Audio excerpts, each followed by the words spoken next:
TFL EV is brought to you by Flow Charger, maker of reliable, high-quality charging stations for your electric vehicle.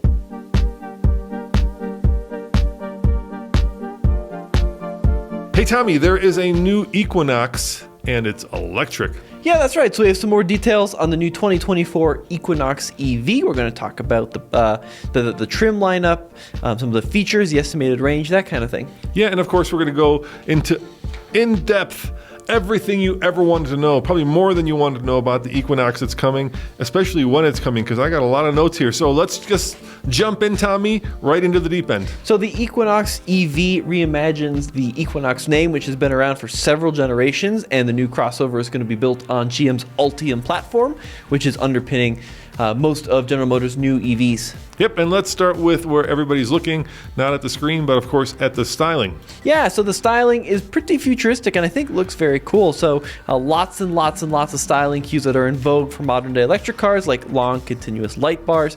So we have an LED light bar across the front and the back, and there's this cool little pattern in the rear light bar, which kind of, breaks it up a little bit. And it also has a welcome animation when you walk up to the car where the light bar illuminates, and on mid-range and higher trims where the light bars are available, of course. So there are going to be two distinct looks, LT and then the Sportier RS. 19-inch wheels come standard, so a pretty big standard wheel, and then 20s or 21s will be available depending on the trim, and then there's an available two-tone white roof on the LT or black roof on the RS. Yeah, we had a big conversation. I said it looks a little bit like the Mazda MX-30, and Tommy says it looks nothing like the MX-30, but we can talk about numbers, Tommy. So the 2024 Equinox is actually larger than the gas-powered Equinox. Yeah, so we got a Equinox. We got a couple inches lower, a couple inches wider, 7.4 inches longer overall. But the big news here is the wheelbase has been stretched by 9 inches, so it's got a huge wheelbase increase.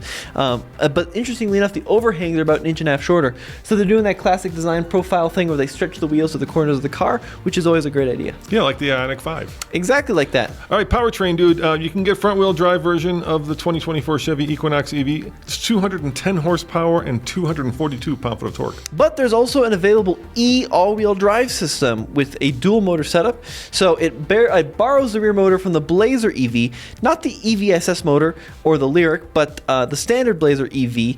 And that's going to develop 290 horsepower and 346 foot-pounds of torque combined. Now, of course, people are thinking that's a good amount of power for an internal combustion engine. It's not huge for an electric car, but what about range, dude? Well, that's going to be the big news, right? Range and charging capability. So range is going to vary between 250 and 300 miles, depending on which trim and motor setup you get. So I think it's going to be a pretty good amount of range for most folks, especially on a daily basis.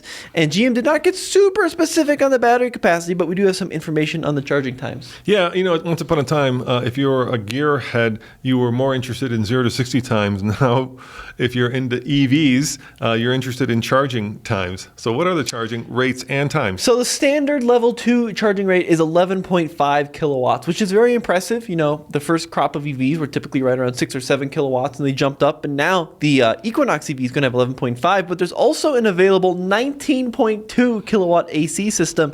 So if you have a professionally installed 100 amp charging station, you can be pumping in up to 19.2 kilowatts into the car, 51 miles of range gain per hour, which is crazy fast.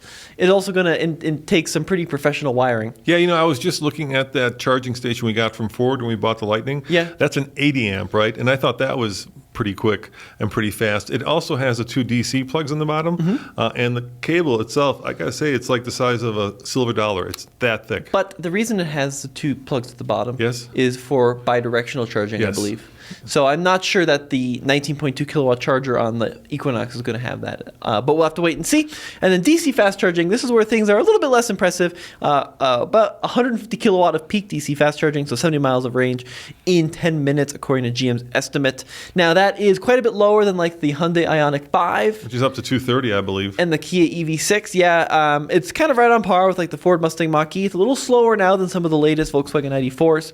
But the cool thing is that the Ultium battery is an 8-year, 100,000-mile limited warranty, in addition to the standard bumper-to-bumper warranty. All right, let's talk about the different trims. There are actually 4 trim levels available. But before we get into that, Tommy, what does it start at base price? Has GM announced that yet? No official pricing yet. However, GM says that pricing will start around $30,000, and that's a quote for the base model. So they're pretty confident they can still hit that price at launch, even with recent supply chain issues and higher material costs, which is very cool to see a new EV in the $30,000 range, especially one that has as much space and versatility as this. Yeah, I like the look of it. I love the fact that they're jumping on the different colored roof bandwagon. So the 1LT, Tommy, will come with standard range front-wheel drive, 250 miles. A longer front-wheel drive model will be available, 300 miles, and there's an all-wheel drive splits the difference at 280 miles. Now you get an 11-inch infotainment screen, comes standard, 11-inch driver information center, digital instrument cluster, manual adjustable seats, 19-inch machine face aluminum wheels. That's probably not those. And no front LED light bar on the base model. But then there's a 2LT. What does that get? Well, first of all, I want to say that I think that's a lot of standard features, yes, especially the screen sizes for a 1LT. Very cool to see. 2LT, only the longer range front-wheel drive, the 300-mile version, and the all-wheel drive will be available. You get power seats, heated front seats with a heating steering wheel, still the 19-inch wheels, front LED light bar roof rails, and heated side mirrors, so that cool light bar will be on that model. And then interior with blue or black accents or a cool sky gray. And then there's going to be some optional features, such as an enormous 17.7-inch screen. It's got a presence-based liftgate, which will open when it detects the key fob is near. Adaptive cruise, surround view camera, super cruise, even on 2LT. That's the 400,000 miles of highway handless driving technology, and then two-tone roof and a sunroof. And then you jump up to the 3LT. Yeah, I told you we're going to do a deep dive here. So the 3LT, might as well go through those options as well. Same range situation as the 2LT. 6-way power adjustable passenger seat, in addition to the 8-way driver seat, Tommy. Front heated and ventilated seats. Rear heated outboard seats. Now we're talking like Hyundai levels of standard features. Well, optional in this case if you go with the 3LT. Standard 17.7-inch infotainment, dual zone climate control, heated wiper park area. Keeps the wipers from freezing up in cold weather. How cool is that? That's the first time I've heard of that option, huh? Yeah, it's got 20, well... I think Range Rover does a little heated windscreen. It's actually pretty common, believe it or not. Yeah, I was just in an 06 Subaru Forester that had it. Yeah, where the windshield wipers rest, there's a little heating out pad. Well, let me keep going, and then you do the 2RS, okay?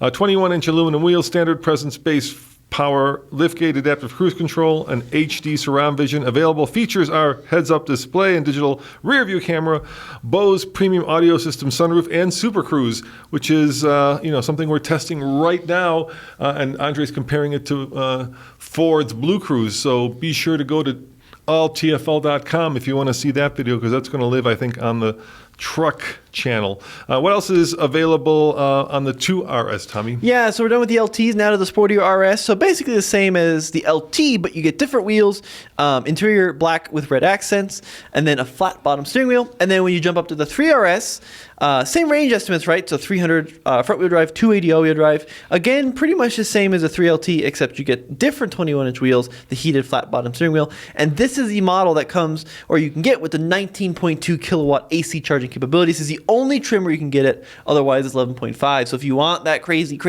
fast AC charging capability, got to go for the 3RS. Yeah, and it's not even that crazy fast compared to like some of the things that are out there right now. Well, I mean AC charging. Yeah, it is fast for AC charging. I don't know if there's a lot that's faster out there right now. Yeah, like I say, the Lightning I think is 80 amps. That's the highest that's out there. Yeah. And that only comes on the higher trim levels.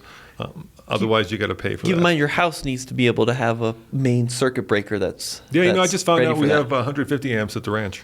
Oh, that's pretty good. That's pretty good, yeah. 200's getting up there. So how about standard safety features? Yeah, so you get Chevy Safety Assist, which is automatic emergency braking, follow distance indicator, forward collision alert, front pedestrian braking, lane keep assist, lane departure warning, and automatic high beams. There's also rear park assist, reverse automatic braking, which is always good, safety alert for the seat when it lets you know like it's going to vibrate when you hit something, rear cross traffic braking, and blind zone steering assist. Now this is going to be a 2024 model, Tommy, which means it goes on sale next fall of 2023.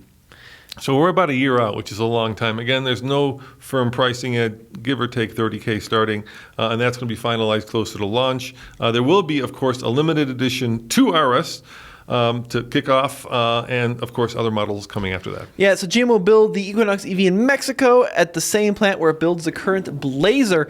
And I want to say I think that this is a much more attractive package overall than both the Bolt and the Bolt EUV. It offers pretty decent charging, it offers pretty decent range, and if they can keep the price between like 30 and 50 grand, I think they're going to have a hit on their hands. What does it compete with? It competes with the Tesla Model Y, of course, Tommy, the Ford Mustang Mach-E, the Volkswagen ID4, the Hyundai Ioniq 5, Nissan Aria. He forgot. Zach wrote this up. Thank you, Zach. Really appreciate it. I think he forgot the Kia EV6, and of course other models coming next year. So that crossover space is getting mighty crowded with electric vehicles. Yeah, but it's what people are buying. It's what people want. I think that this is a very attractive package with some very cool standard features and some interesting AC charging capability. So let us know what you think in the comments below. Hey, Tommy, did you know that we're started up TFL bids again? Yeah, that's right. So we got some cool vehicles up for sale, including our FJ40 Land Cruiser from 1976. Yeah, and if you want to submit your own vehicle to sell over at TFL Bids, check out TFLbids.com.